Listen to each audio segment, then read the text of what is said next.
भगवान श्री कृष्ण उस पोटरी को ले लेते हैं और कहते हैं सुदामा से, पत्रम पुष्पम फलम तोयम यो मे भक्त्या प्रवक्षति तदहम भक्तियुतम हितप्नापि पैतात्मनः।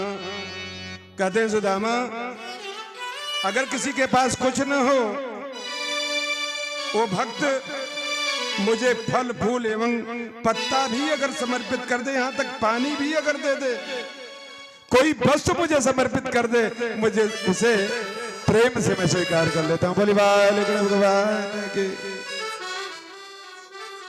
भगवती रुक्मणी 16,100 रानियां सुदामा जी को प्रणाम करते हुए आशीर्वाद देते देते 2-4 के बाद थक जाते हैं, केवल हाथ ही उठाते हैं, बाद में हाथ भी उठाना बंद कर देते हैं।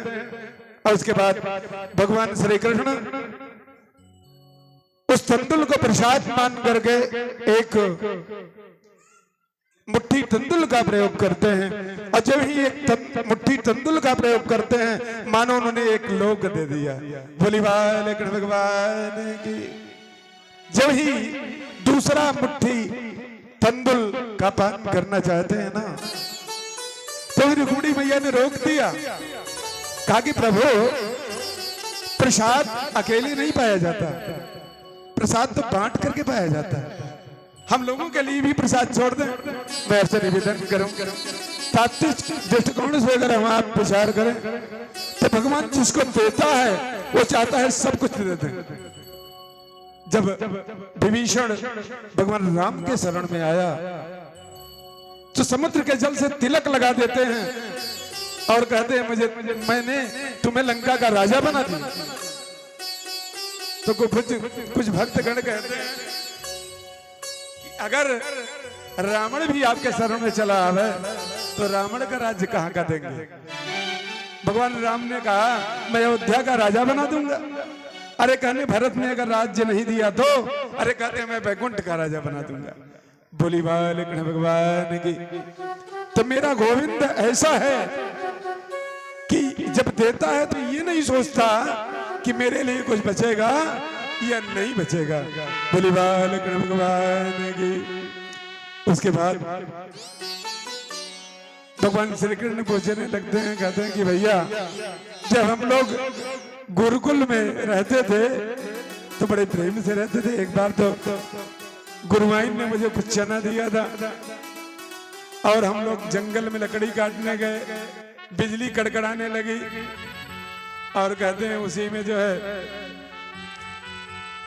है हम लोग रात भर वहीं पड़े रहे। अब मेरी गुरुवाइन परेशान हुई। मैं आपसे निवेदन करूं, सुदामा गोविंद से चोरी नहीं करता, क्योंकि उस तंदुल में अरे उस चने को जो प्रयोग करता वो दलित हो जाता। वो भगवान श्री कृष्ण को देने के लिए तो उन्होंने दिया था, लेकिन कहें कि भगवान श्री कृष्ण दलित हो जाएंगे इसलिए चने का पान वो कर लेते हैं। बोली बालकृष्ण भगवान की जय, पवन सुत हनुमान की जय। इसके बाद सुदामा सोच रहे हैं कि मेरा लल्ला बदला नहीं। उनके शरीर में चंदन का लेप होता है, अब वस्त्र पहनाते हैं सुदामा को भगवान श्री कृष्ण। और दूसरा दिन जो होता है तो सुदामा कहते हैं कि कन्हैया मैं चलूंगा। जब सुदामा जी चलते हैं ना तो भगवान श्री कृष्ण कुछ देते नहीं। जब देते नहीं तो रास्ते में सोचते हुए सुदामा जा रहे हैं, कहते लल्ला बदला नहीं। उन्हें ये चिंता नहीं है कि भगवान ने कुछ मुझे दिया नहीं, वो ये सोच रहे हैं कि मेरा भगवान जो है बदला नहीं, वैसे ही है। बोली बालकृष्ण भगवान की। रास्ते में सोचते सोचते अपने गांव निकला। जब गांव निकला है ना तो जहां कुटिया थी वहां बड़ा सा महल देखते हैं। आज महल देखते हैं तो उनको विस्मय हो जाता है। बोली बालकृष्ण भगवान की। विलोक्य ब्राह्मणस्तत्र समृद्धिं सर्व संपदां तर्कयामास निर्व्यग्रः स्वसमृद्धिं हेतुकीम्। कहने जब देखते हैं वहां बड़ा सा मकान बन गया तो सोचते हैं कि ये समृद्धि मेरे पास कहां से आ गई, और इनके मन में तमाम तरह का तर्क उठता है और कहने व्यग्र, हृदय व्यग्र हो जाता है, ये समृद्धि कहां से आ गई। तो उसके बाद जब विचार किए, विचारों और तुमको पता चला कि भगवान श्री कृष्ण ने ये सब कुछ दे दिया, तो उसके बाद सुदामा ने कहा इस वस्तु का मैं प्रयोग नहीं करूंगा। जब प्रयोग नहीं कर रहे तो भगवान नारायण ने कहा सुदामा से, कहते सुदामा क्या क्या त्यागोगे, सुदामा को कहते हैं क्या क्या त्यागोगे, मेरा क्या नहीं है। अरे कहते हैं पृथ्वी भी मेरी है, अरे कहते हैं पंच चित जल पावक गगन समीरा, पंच रचित यह अधम शरीरा, कहते पांचों तत्व भी मैं ही हूं। ये पेड़ पालो जो है, ऑक्सीजन आदि है, और कहते हैं जो प्राण वायु है, जो वायु है, वो तो मैं ही हूं। कहते मेरा दिया हुआ क्या चीज नहीं लोगे सुदामा, सब तो मेरा है।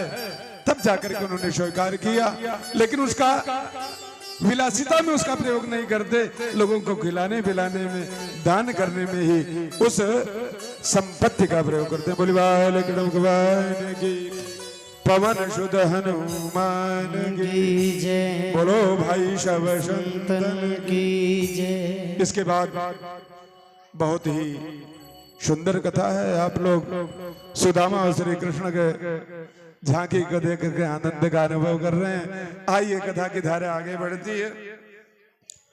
भगवान शंकर भूत भावन शंकर काफी का असुर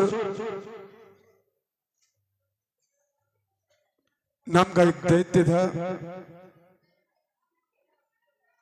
जो भगवान नारायण की उपासना करी, भगवान शंकर की उपासना करी।